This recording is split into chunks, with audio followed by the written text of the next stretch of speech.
Number 3, the Merry Widow. I always want to put the waltz at the end. The Merry Widow waltz is what I'm used to. And so we are jumping quite a bit, but what I'm noticing a lot are my really long bows because we have ties at the end of each of these lines. So from the beginning, we're in G major. We have that 1 sharp. And once again, we are in 3/4. We have that waltz. 1, 2, 3, 1, 2, 3.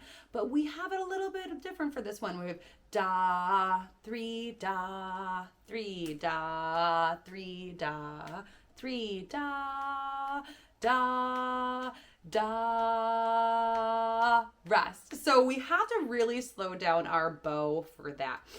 We have a few portato bowings. So line 3 and 4, we have that line above that E. So we have a E slurred with that tie, but we have that portato bowing.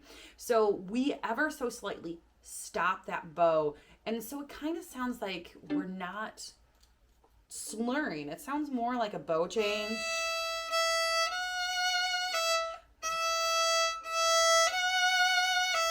Just a brief stop. Da, ba.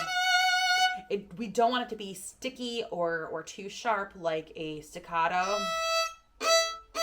We don't want that. We want it just to sound almost like a bow change.